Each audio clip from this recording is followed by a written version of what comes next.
Buenas tardes, los saludo con mucho gusto. Vamos a esperar unos segunditos en lo que comenzamos a enlazarnos a esta página. Primeramente quisiera presentarme nuevamente con todos ustedes. Mi nombre es Esperanza Soto Alonso y el día de hoy vamos a conversar. Yo lo quisiera ver así como una charla, como una plática que podamos tener los amables seguidores de esta página con su servidora, y vamos a hablar acerca del primer respondiente y cómo la Guardia Nacional y... ¿Sí me estoy escuchando? Cómo la Guardia Nacional y el Ejército Mexicano fungirán como primer respondiente, ¿sí? Vamos a esperar nada más unos cuantos segunditos en lo que nos comenzamos a enlazar.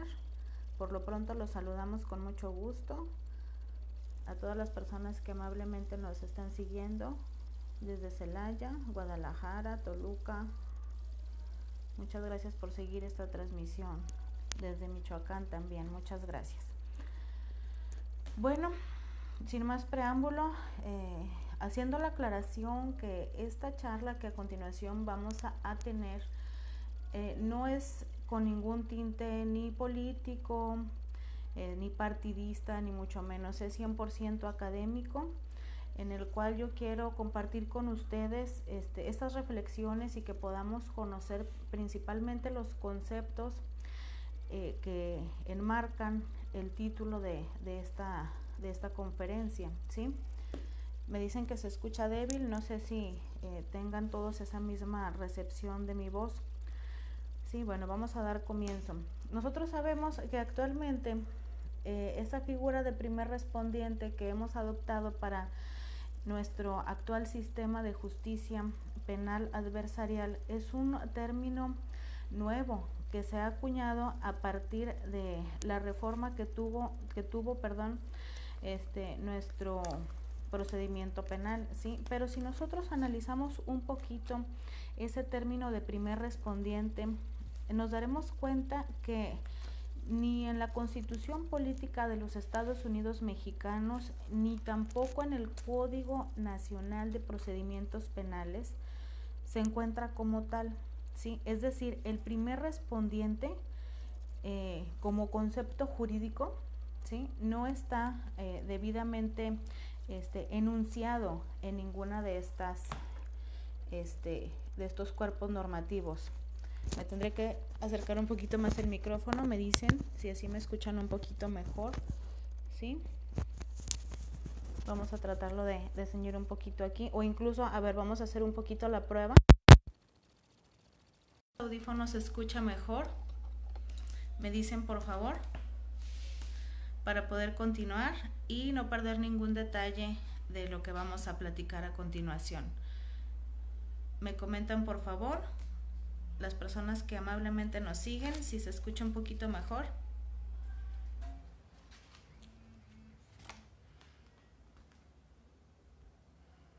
¿Sí? ¿Se escucha mejor? Muy bien. Ok, entonces estábamos comentando que esta figura de primer respondiente no se encontraba como tal enunciado en ese concepto jurídico, ni en el Código Nacional de Procedimientos Penales, ni tampoco en la Constitución Política de los Estados Unidos Mexicanos. Nosotros, si revisamos un poquito el Código Nacional de Procedimientos Penales, sí, concretamente en el artículo 105, conoceremos penal, según lo señala el numeral que les estoy comentando. Nos dice que los sujetos van a ser la víctima, el asesor, el imputado, el defensor, el Ministerio Público, y cuando llegamos a la fracción número 6 menciona la policía, ¿sí? No hace mención a qué tipo de policía se está refiriendo, pero sí menciona que hay una policía como interviniente, como parte, como sujeto, más bien dicho, en este procedimiento penal, ¿sí? Pero, ¿de dónde emana esa figura jurídica de primer respondiente? Bueno, como ustedes muy bien sabrán, el primer respondiente lo conocimos a través de un protocolo de actuación que se emitió como consecuencia de la necesidad que tenían las entidades federativas para poder homologar la actuación de todas sus policías.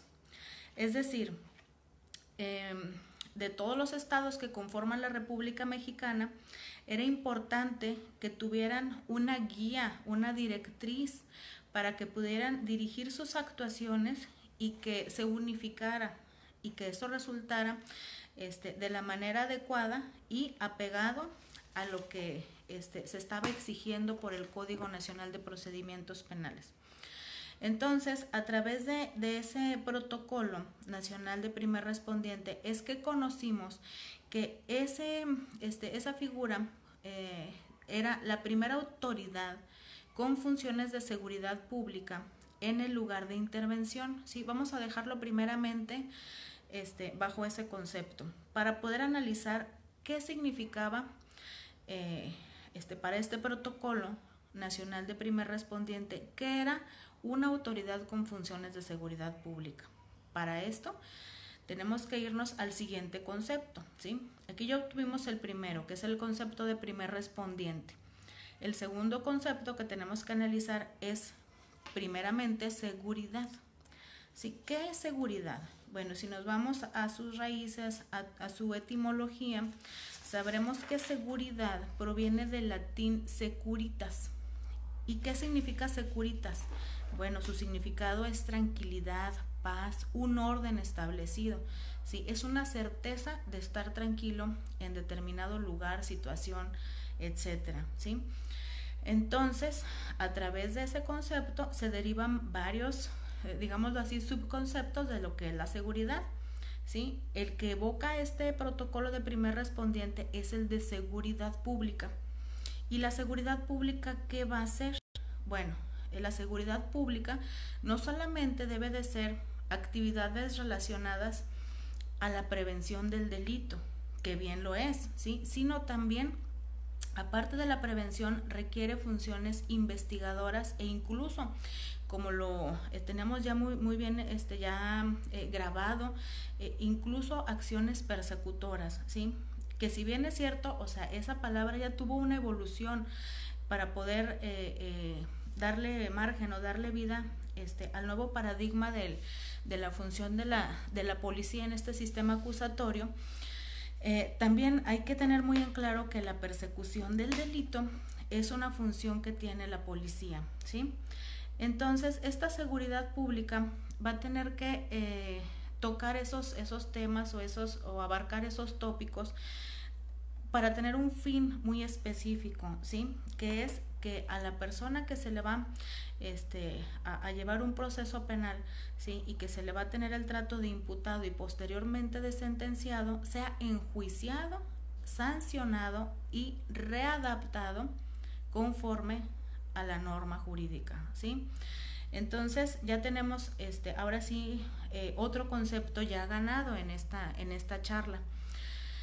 Y con esto vamos a ir sumando para poder llegar a la conclusión que ustedes pues quieran reflexionar, ¿verdad? O sea, porque como les digo, esta es una charla 100% académica que lo que busca es pues llegar a sus mentes de tal manera que podamos tener alguna reflexión y que lo podamos aplicar en nuestra vida profesional.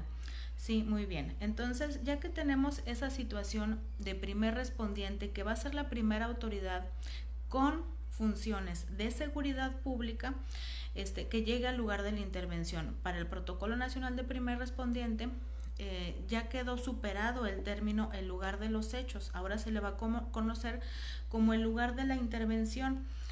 ¿Y a qué se refiere con el lugar de la intervención? O sea, no propiamente se trata del lugar donde se está cometiendo el hecho ilícito, sino puede ser que ese primer respondiente acuda al lugar donde en determinado momento ya se cometió, ¿sí? Es decir, va a recibir la denuncia del hecho que en momentos previos acababa de suceder, ¿sí?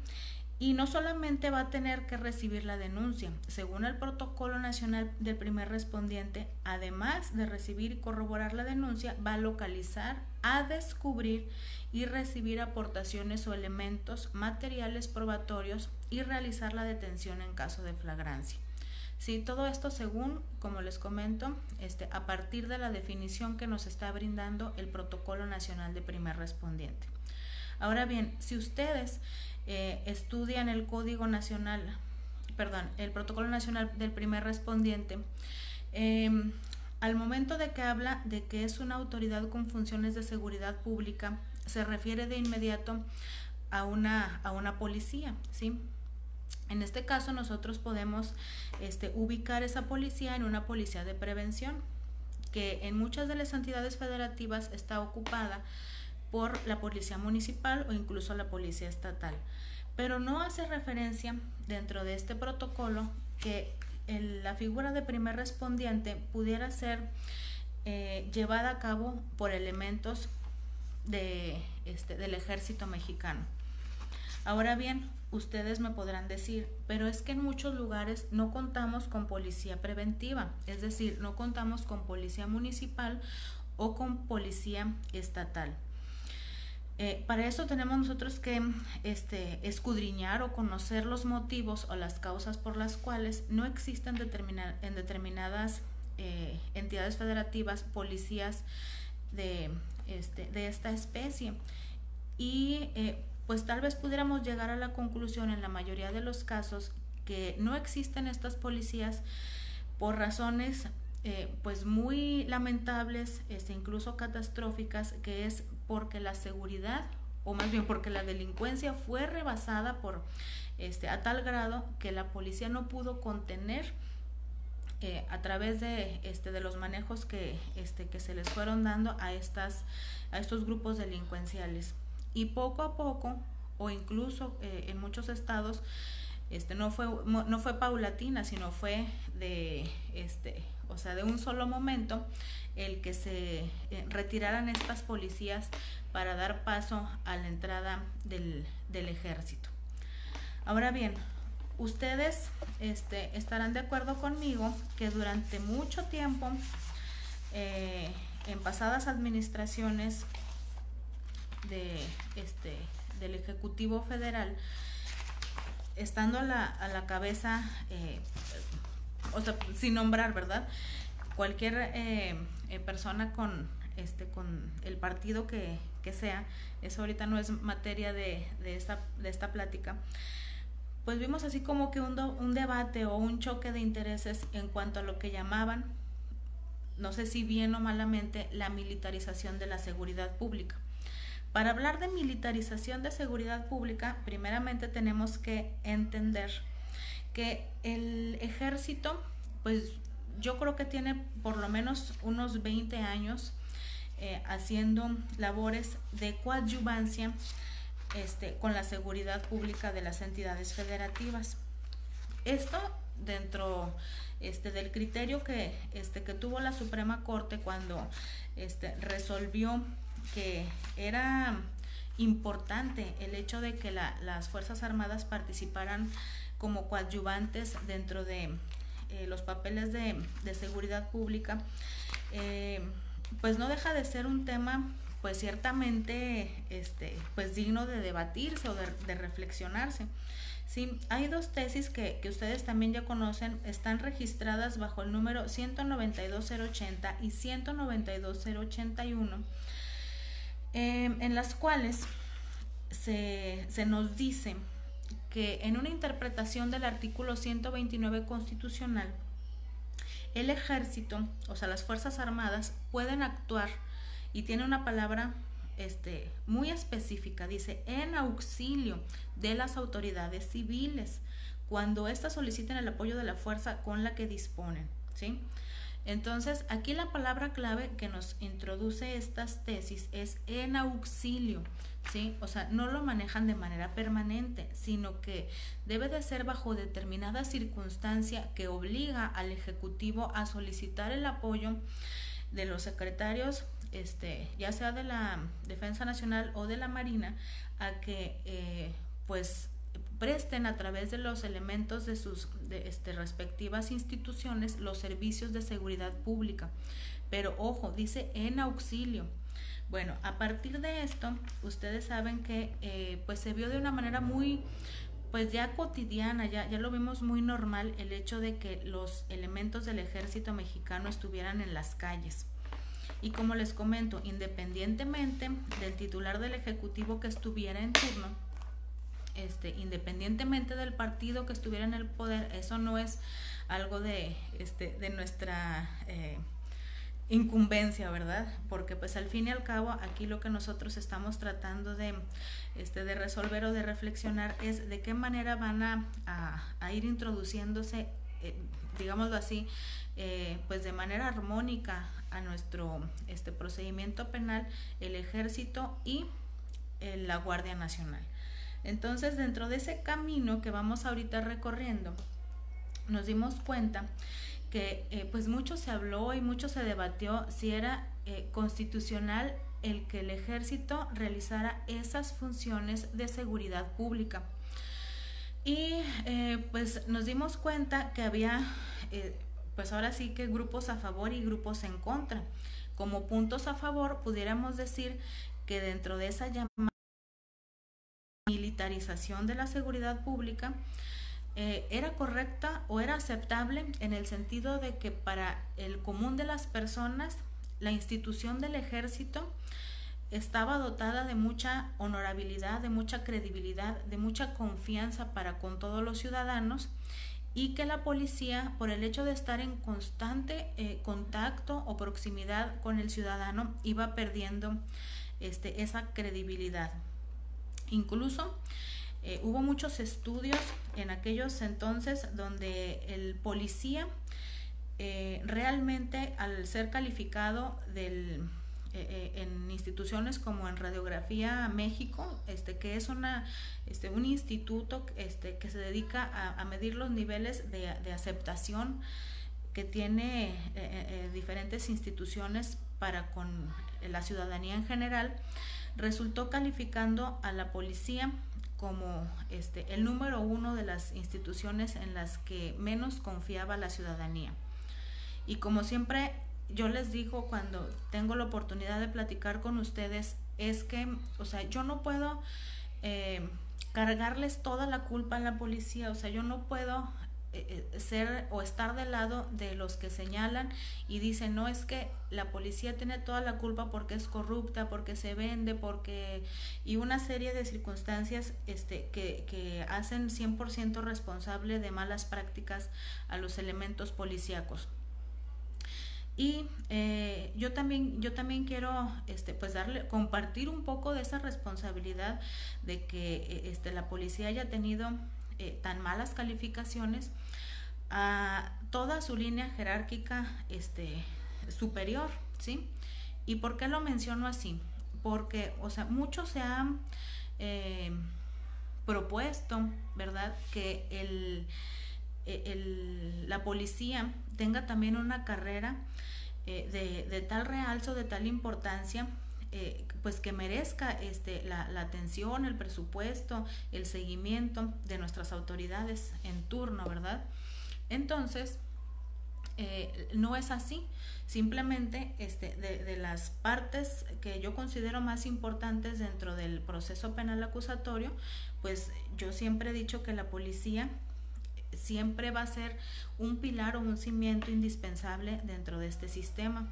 Ahora, si nosotros comparamos el nivel de capacitación o de estudio o de actualización que puede tener un elemento policíaco con el resto de los sujetos, nos daremos cuenta que el policía siempre se va a quedar muy abajo, ¿sí? Y esto es un ejercicio que lo podemos nosotros resolver de una manera muy sencilla, ¿sí? Simplemente aquí en este auditorio que en este momento nos está siguiendo, para poder ustedes ser abogados, muy seguramente tuvieron que estudiar 5 años de su carrera, que posteriormente, si quisieron especializarse, tuvieron que haber estudiado por lo menos 1 año más de especialidad o 2 de maestría, ¿sí? Eso más el tiempo que estuvieron estudiando de manera paralela algún diplomado, seminario, taller, curso, ¿sí? Y todo esto nada más para poder tener las bases de lo que es su carrera como abogado. Si ustedes quisieron irse por el área judicial, forzosamente tuvieron que prepararse de tal manera de que cuando hubiera algún concurso de oposición pudieran postularse y poder presentar su examen, y si fueran vencedores, tener una plaza como juez. Igualmente, si ustedes son defensores o fiscales, debieron de haber tenido una preparación calculada en años de por lo menos entre, no sé, 8 a 10 años, entre lo que son sus prácticas y lo que es el estudio, propiamente lo académico, ¿sí? Entonces estamos hablando de que pues en un promedio, ya sea para ser juez, defensor o fiscal, se requieren 10 años de preparación. Ustedes por favor me pueden indicar cuánto es el tiempo que requiere en promedio un policía para que puedas estar listo y salir a desempeñarse como tal en la calle. Bueno, eso es...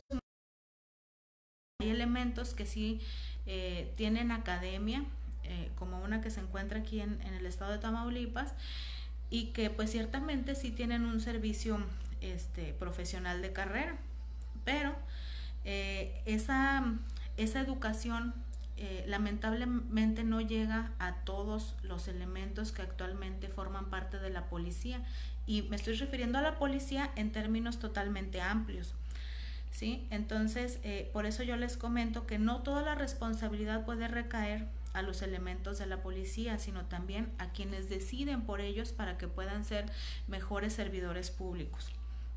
Igualmente, vamos a ir ahorita introduciendo un poquito lo que se refiere a la Guardia Nacional y al Ejército.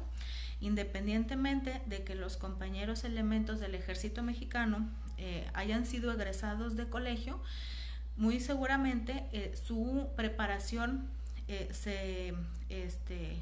o sea, no puedo decir se finalizó, ¿verdad? O sea, pero sí tal vez se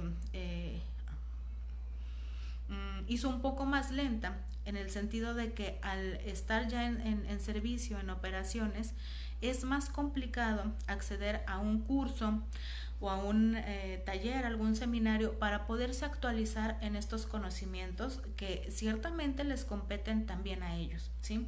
Entonces, o sea, dentro de las asignaturas básicas que deben de tener la policía, y que ahora tenemos que incluir y también ver por la Guardia Nacional y el Ejército Mexicano, deben de ser enfocados no solamente a destrezas, a tácticas, estrategias, o sea, todo lo que es a nivel operativo, sino que forzosamente deben de estar capacitados en lo que se refiere pues a derecho penal, a derechos humanos, ¿sí? Y a ética profesional. ¿Y por qué debe de ser así? O sea, porque en el mismo sentido en que nosotros estamos exigiendo un buen desempeño de la policía, pues también ellos deben de tener a su vez esa preparación que los alcance, ¿verdad? O los suba a esos niveles que nosotros esperamos. Entonces ese es el primer punto en el que pues yo quisiera también llevarlos un poquito a la reflexión en cuanto a esa mala imagen o ese estigma que tenemos de la policía, ¿sí? Y el segundo, que también es importante mencionar, es el que el salario del policía no se va a comparar con el resto de los sujetos que intervienen en un procedimiento penal, ¿sí? El salario de un policía, de un miembro de la Guardia Nacional o de un miembro del Ejército no se va a comparar por ningún motivo, ni con el de un juez, ni con el de un fiscal, ni con el de un defensor, ya sea público o privado. Pero pueden decir, es que no es el mismo nivel de responsabilidad, porque, o sea, pues hay una actuación que es pues netamente operacional, que es pues a nivel de campo, como es el que hace el policía, y otro que está en una altitud totalmente diferente, lo que hacen los otros sujetos que les menciono.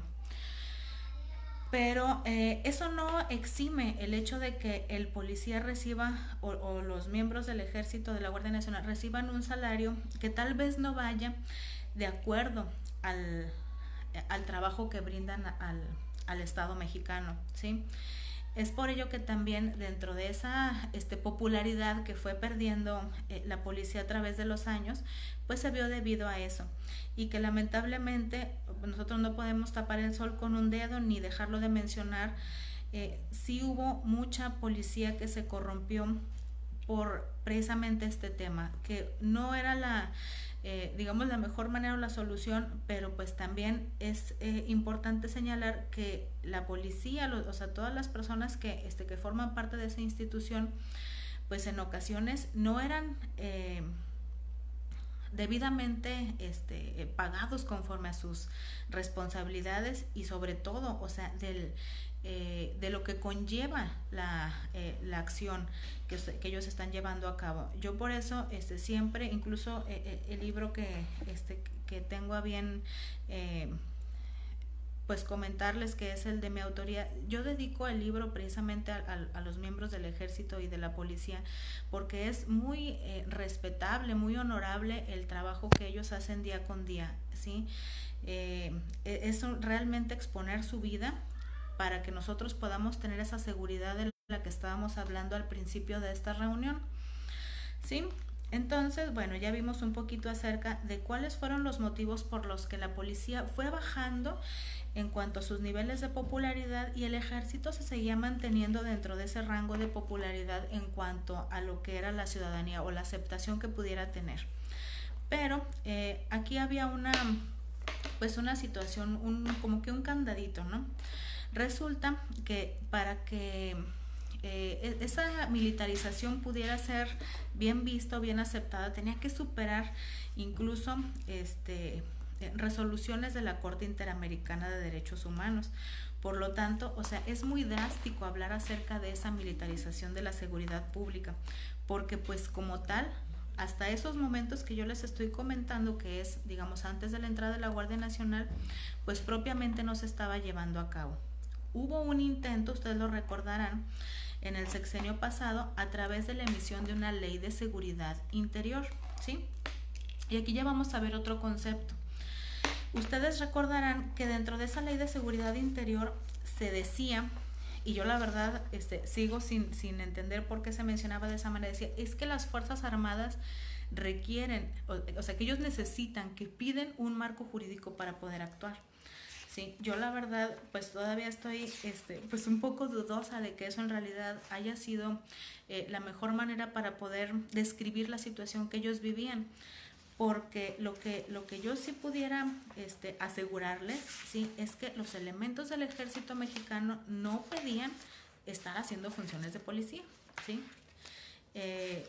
No sé si ustedes me pudieran sacar de ese error o corroborar mi dicho, pero yo considero que ningún elemento del ejército estaba deseoso de estar haciendo funciones de policía, ya sea con marco legal o no. Entonces hablaba mucho de esta situación y decía, pues los legisladores y todos políticos y las personas que estaban alrededor de esta propuesta de ley que sí vio la luz, ¿verdad? Y que posteriormente fue declarada inconstitucional. Bueno, dentro de esta vorágine se decía que eso era lo que pedía el ejército. Entonces, no era así. Y les comento por qué no era así. Porque dentro de ese, perdón por la expresión, o sea, dentro de ese manejo que se le estaban dando a las Fuerzas Armadas, era precisamente inmiscuirse o realizar esas funciones para las cuales el ejército no fue creado. Y dentro de esas funciones o dentro de esas atribuciones que tenía que estar realizando, pues eran todas las concernientes pues a las labores de investigación y de prevención. Y dentro de esas actividades, en muchas ocasiones se llegó a hacer una mala actuación. Y aquí, digámoslo entre comillas, se pudo salvar ese aspecto cuando se emite ¿cómo se llama? La normativa con respecto al uso de la fuerza, ¿sí? Porque aquí la situación era que el ejército era una institución que estaba preparada, instruida para realizar las misiones para las cuales fue creada la misma, ¿sí? Es decir, el ejército no tenía como misión, y nunca lo ha sido, el que velara por la seguridad pública, ¿sí? Y en cambio, al momento de que era pues sacado al campo para realizar estas labores, pues sí pudiera en determinado momento incurrir en alguna falta no solamente administrativa, sino también penal. Entonces, aquí lo que sucedía era que caía dentro de estas responsabilidades penales como procesado dentro del sistema de justicia penal que nosotros conocemos bajo el artículo 13 constitucional como fuero de guerra, ¿sí? Ese es así como que el punto clave que yo siempre he tratado de defender cuando se trata de normalizar la situación de que el ejército se encuentre haciendo funciones de seguridad pública. Como el ejército actualmente no tiene todavía dentro de sus misiones el realizar esas labores de seguridad pública, a pesar de la capacitación que pueda tener o de la instrucción o del mandato presidencial o de las circunstancias que ustedes manden, aún no tiene esa preparación, porque como les he comentado, el ejército no es creado para poder realizar este tipo de funciones, ¿sí? Y mucho se malinterpretó de que dentro de las misiones estaba el defender la seguridad interior, pero igualmente, ¿sí? La seguridad interior no es seguridad pública, ¿sí? E incluso el hecho de tratar de amalgamar esos dos conceptos es lo que nos trajo como error el ver o el tratar de normalizar la situación del ejército en la calle. Para que haya una seguridad, déjenme nada más comentarles dónde está el concepto que mejor, según mi criterio, mejor define la seguridad interior. Está en el Programa para la Seguridad Nacional 2014-2018 y define seguridad interior como la condición que proporciona el Estado para salvaguardar la seguridad de los ciudadanos y la promoción del desarrollo nacional mediante el mantenimiento y fortalecimiento del Estado de Derecho, ¿sí? Es en concordancia con los principios constitucionales el sostenimiento de la gobernabilidad por medio de la vía democrática en todo el territorio nacional. Y sobre esto, cuando se emite esta ley, si mal no recuerdo, era en el artículo 8 de la Ley de Seguridad Interior, se hablaba de que efectivamente había amenazas en contra de la seguridad interior, y para ello se hablaba de los grupos delincuenciales que en ese momento estaban de auge como delincuencia organizada, ¿sí? Y, o sea, eso no se puede equiparar, o sea, no podemos siempre ver esa seguridad interior como una seguridad pública, ¿sí? Es importante mencionar que el hecho de que las Fuerzas Armadas y la Guardia Nacional estén actualmente elaborando como primeros respondientes o como seguridad o como fuerza civil no los exime de la posible responsabilidad penal que pudieran llegar a cometer si hacen una mala actuación dentro de su diario laboral, ¿sí? ¿A qué me refiero con esto? Que una vez que el Ejército y la Guardia Nacional salen a realizar las labores de seguridad pública, pueden, al momento de que están llevando a cabo su desempeño, cometer algún tipo de delito, ¿sí? Voy a hacer aquí un pequeño paréntesis para leer unos comentarios que me parecen súper interesantes y que después se me van a ir un poco hacia arriba, ¿sí? Estoy viendo que muchos están de acuerdo dentro de lo que se está platicando acerca de que el policía sí requiere mayor preparación. Incluso aquí hay un comentario un poquito fuerte de que no sabe leer ni escribir. Yo difiero bastante en ese concepto. Entonces, déjame nada más localizar este comentario. Permítame un segundito. Es muy importante que la policía se profesionalice, se debe de capacitar a los policías e incluso solicitarles una profesión como licenciado en Derecho para que puedan realizar todos los protocolos. La misión del ejército era de Guardia Nacional. El ejército fue creado para defender la nación en tiempos de guerra. Ajá, estimado servicio asesor jurídico de seguridad policial, tiene que haber un cambio gradual de policías profesionalizadas. Ok, muy bien. Ahorita le seguimos dando lectura a sus comentarios. Sobre esto era lo que quería platicarles también, abriendo este breve paréntesis antes de hablarles sobre la responsabilidad penal que pudieran tener los miembros del Ejército y Guardia Nacional. Vamos a resaltar este comentario.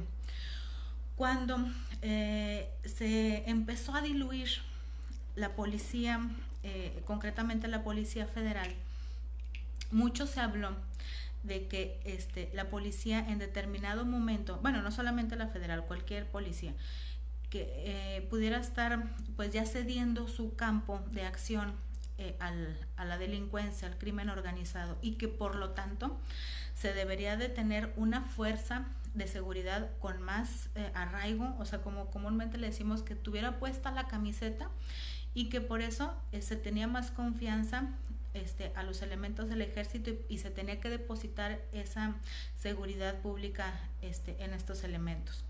Para esto también hay que hacer un poquito de reflexión en cómo fue naciendo la Guardia Nacional. Si ustedes recordarán, al momento en que se va diluyendo la Policía Federal, la Guardia Nacional se iba a conformar con elementos del Ejército Mexicano, así como también de la Policía Federal y de la Policía Militar y Policía Naval, ¿sí? Entonces ya iba a haber una fuerza o una estructura dentro de la Guardia Nacional, pues de personal que ya tenía, digámoslo así, cierta antigüedad, y que ya tenía las nociones o las bases, y que se esperaba, y que así lo es, ¿verdad? No lo dudo, que ya tuviera, como les comento, o sea, la camiseta bien puesta, ¿sí? Es decir, o sea, que ya tuviera el conocimiento de cuál era su función, de qué era lo que iba a realizar en el ejercicio de su actuar, ¿sí? Pero resulta que también vimos que hubo un mega boom dentro de este reclutamiento para pertenecer a la Guardia Nacional, ¿sí? Y dentro de ese reclutamiento se tenía que llegar a un a un número determinado de personal al que se tenía que contratar para hacer funciones de Guardia Nacional. Aquí también, como les comento, hay que ser muy cuidadosos y muy reflexivos al momento que nosotros pues tratamos de armonizar, por un lado, el hecho de que la policía fue bajando de prestigio por esa situación, o sea, por el hecho de que fue cediendo su terreno a la delincuencia, o sea, eso lo pongo entre comillas, y por otro lado, que se iba a contratar a personal pues totalmente ajeno para que fuera empezando a hacer su carrera.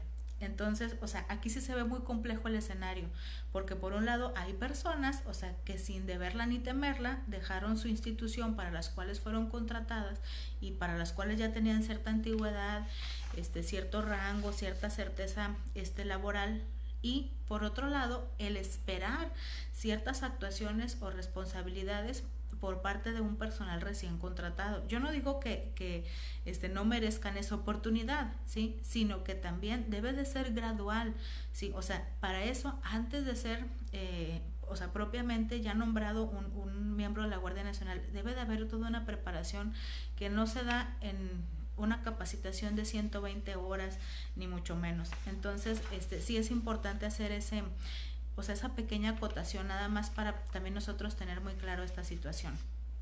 Sí, ahora bien, retomando un poquito en lo que nos quedamos, que es en cuanto a la responsabilidad penal que pudieran tener los elementos del Ejército Mexicano. O sea, esto también lo saco a relucir porque es parte del riesgo o del otro lado de la cara de la moneda que conlleva el hecho de que el militar se encuentre en la calle. Ustedes recordarán que a partir de la llamada guerra contra el narcotráfico que se inició en el tiempo del presidente Felipe Calderón, pues hubo un mayor despliegue de militares en las calles, y eso no solamente pues trajo consigo las situaciones que ustedes conocen mejor que yo, sino que también hubo un gran número de elementos militares que fueron procesados por situaciones relacionadas con el ejercicio de sus funciones. ¿Y esto por qué sucede así? Porque no es lo mismo hacer las las actuaciones para los cuales ya fueron preparados que realizar otras actividades que de un día para otro les fueron asignadas. Entonces, pues la mayoría de las situaciones por las que eran procesados, pues ustedes también ya las recordarán, pues eran situaciones de desaparición forzada, de tortura y cosas de esa naturaleza. Pero yo todavía estoy muy escéptica en esos tópicos. En realidad, si ustedes tienen la oportunidad en algún momento de investigar o de hacer la comparación de lo que es un proceso penal, ya sea bajo el anterior sistema o dentro de este sistema adversarial en el fuero militar, y cómo es vamos a ponerlo así entre comillas, un encarcelamiento de un militar, se podrán dar cuenta de que no es el mismo ver, el mismo sentir de un elemento que está procesado bajo estas circunstancias que el de cualquier otra persona, ya sea por robarse, no sé, una bicicleta, ¿sí? Así ya sea el delito más sencillo, ¿sí? O sea, es muy diferente ese ánimo que hay entre un procesado militar y un procesado de cualquier naturaleza. Entonces, esto lo traigo a colación porque eso también es una situación que no me cuadra, ¿verdad? O sea, que no armoniza conforme a todo esto que les estoy comentando, porque el ejército, yo estoy muy convencida de que no pidió, o sea, que no exigió un marco jurídico para poder actuar. Entonces, llegamos al punto de que el día 11 de mayo de este año se emite un decreto por parte del titular del Ejecutivo Federal en el cual se faculta al ejército para poder realizar labores de seguridad pública, ¿sí? En ese decreto contiene unas palabras mágicas, digámoslo así, sí, que ya se las he comentado en otras ocasiones. Dice que, permítanme ver tantito, este es el acuerdo. A ver, dice, se ordena a la Fuerza Armada Permanente a participar de manera extraordinaria, regulada, fiscalizada, subordinada y complementaria con la Guardia Nacional en las funciones de seguridad pública a cargo de esta última. Ay, está maravilloso, o sea, lo vi y en realidad me encantó.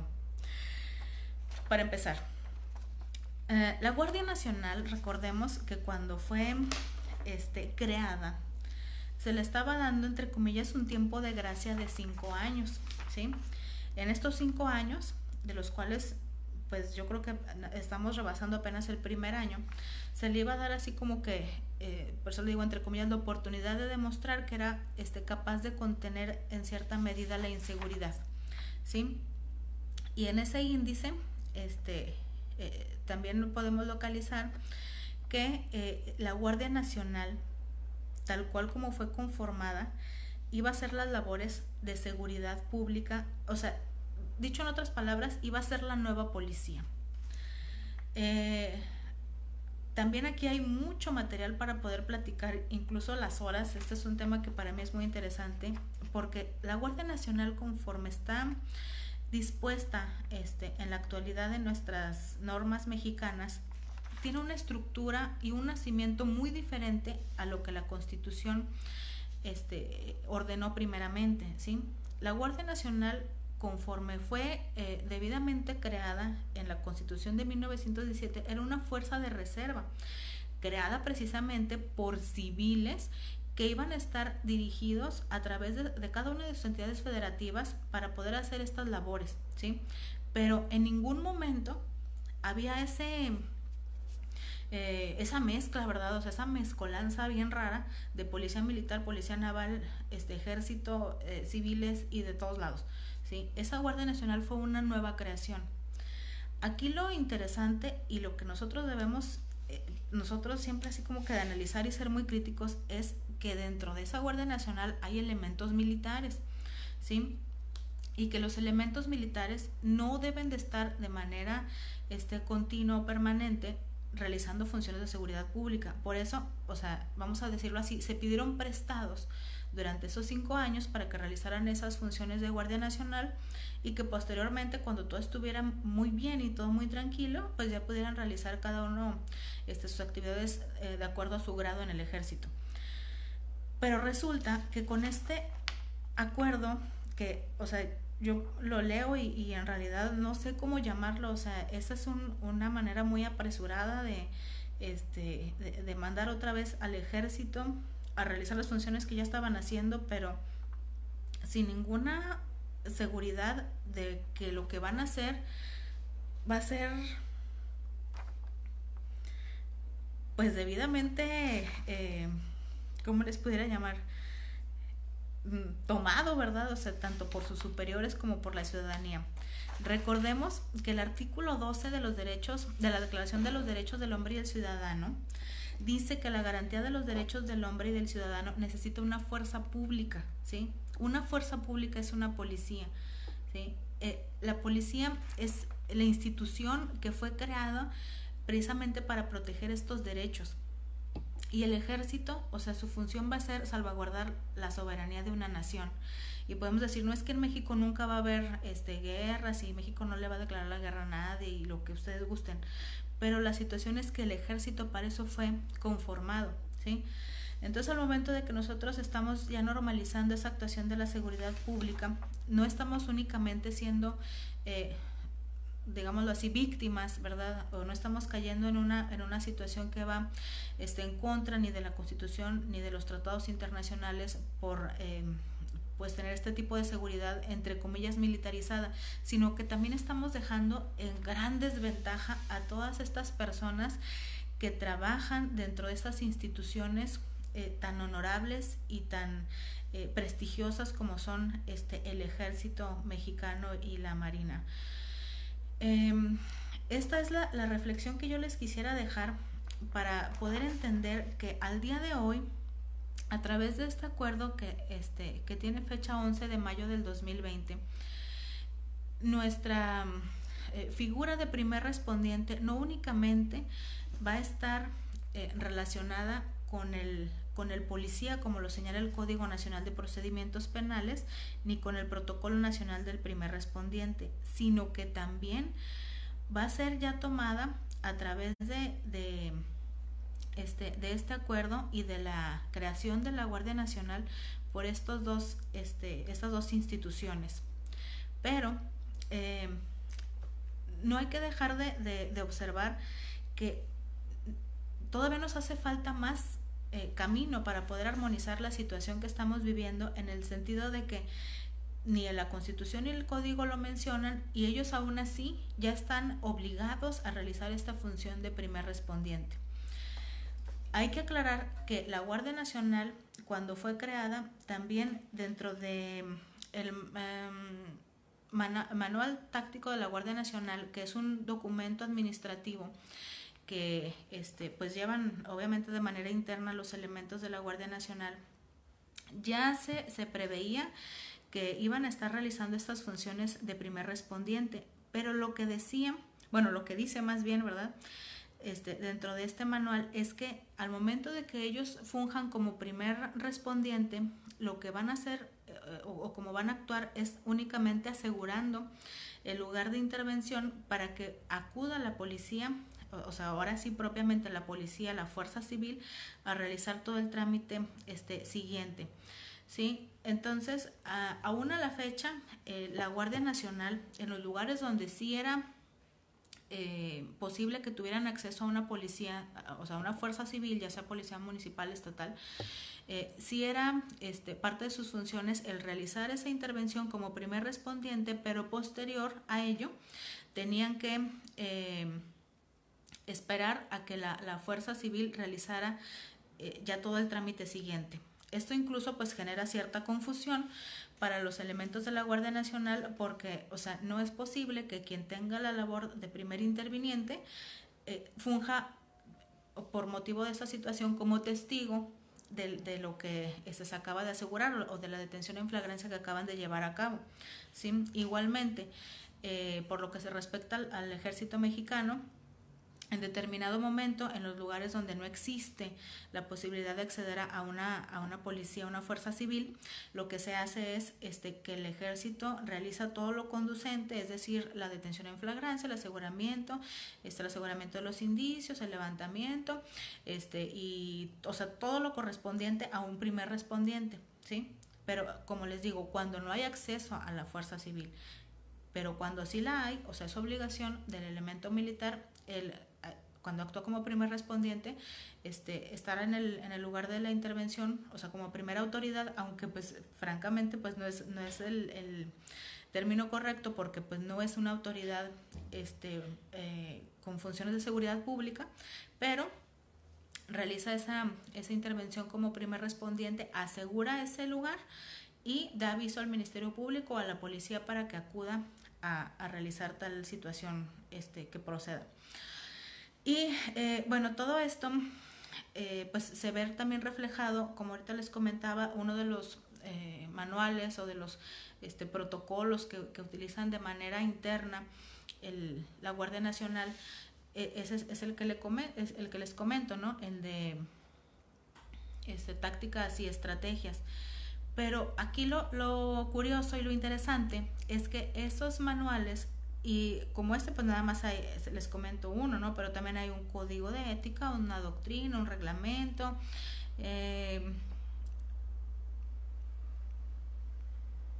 manual de uniformes, de divisas, un manual de organización y funcionamiento, etcétera. O sea, una serie de manuales de Guardia Nacional. Y aquí, como les digo, lo curioso, lo interesante es que todos esos manuales fueron creados o elaborados por el Ejército para la Guardia Nacional. ¿Qué nos indica esto? O sea, que toda la instrucción o el pensar o la formación militar se va a ver reflejado en la actuación o el funcionamiento de la Guardia Nacional, ¿sí? Entonces, pues yo quiero dejarles esto con esta charla que acabo de tener con ustedes. Primeramente, el hecho de que los conceptos que analizamos ya fue de primer respondiente, de seguridad pública, de seguridad interior, lo que les comentaba acerca del nacimiento de esta Guardia Nacional, pues son conceptos que debemos de ir armonizando para poder nosotros tener una reflexión en cuanto a no solamente el pensar que el verlo así, militarizar la seguridad pública es estar nosotros en desventaja como ciudadanos, porque vamos a ser víctimas de desapariciones forzadas y de tortura, y que la sentencia Radilla Pacheco y que la sentencia Alvarado contra México. O sea, nosotros vamos al extremo en el que la ciudadanía va a ser la víctima de una actuación arbitraria o desmedida por parte de un ejército, ¿sí? Pero no vemos la otra cara de la moneda, ¿sí? El otro lado, donde se encuentran elementos militares que no estaban, no voy a decir preparados, ¿verdad? O sea, no estaban avisados que iban a realizar funciones de esta naturaleza cuando causan alta dentro del ejército, ¿sí? Y que si bien yo estoy muy segura que todos los elementos del ejército mexicano realizan sus funciones por amor a su patria y por también llevar un sustento a su familia, y porque es una carrera que les apasionó y por eso la llevan a cabo, pues no menos cierto es que el hecho de que estén realizando actualmente estas labores también los puede llevar, si no tienen una debida capacitación y si no los podemos poner a la par en cuanto a lo que es la instrucción de una policía de proximidad, van a poder incurrir en responsabilidades tanto administrativas como penales, ¿sí? Por eso aquí el mayor o sea, el punto que quiero destacar, el punto toral dentro de esta charla, también quiero que sea ese, ¿sí? El que nosotros podamos ser empáticos con la autoridad que le ha tocado realizar funciones de seguridad pública, que en este caso es el militar, ¿sí? O sea, que no lo veamos como un servidor público abusivo, como un servidor público que está haciendo un puesto de control en la calle para entretenernos o quitarnos nuestro tiempo o sembrarnos indicios. O sea, no podemos tener esa mala imagen, porque dentro de ese actuar que estamos viendo dentro de las Fuerzas Armadas, o sea, también hay servidores públicos, o sea, hay trabajadores de la nación, sí, que están arriesgando pues prácticamente su vida y también su libertad, su seguridad jurídica y laboral por estar realizando esas labores, sí. No sé si tengan algún comentario, me lo pueden hacer llegar igualmente a través de la página. He tratado de contestar todos sus inquietudes y todos sus comentarios, pues ya sea en los días próximos a que tenemos esta plática, y pues quedo a sus órdenes. Igualmente me pueden realizar alguna pregunta, alguna situación que me quieran comentar a través de mi Facebook. Estoy con mi nombre, Esperanza Soto Alonso, y pues me dio mucho gusto haber platicado con ustedes esta tarde. Siempre para mí es un gusto poder compartir en esta página que pues ha crecido mucho, y en este tiempo de confinamiento a través de la contingencia sanitaria, pues yo creo que nos hemos visto muy privilegiados, ¿verdad?, por contar con las capacitaciones que se nos han estado brindando a través de esta página. Sí, agradezco mucho su tiempo, su participación. Igualmente agradezco mucho sus preguntas, que hayan estado aquí al pendiente a través de esta charla, y pues los esperamos en la próxima. Les mando un gran saludo, un abrazo, y pues aquí estamos a la orden. Muchas gracias a todos.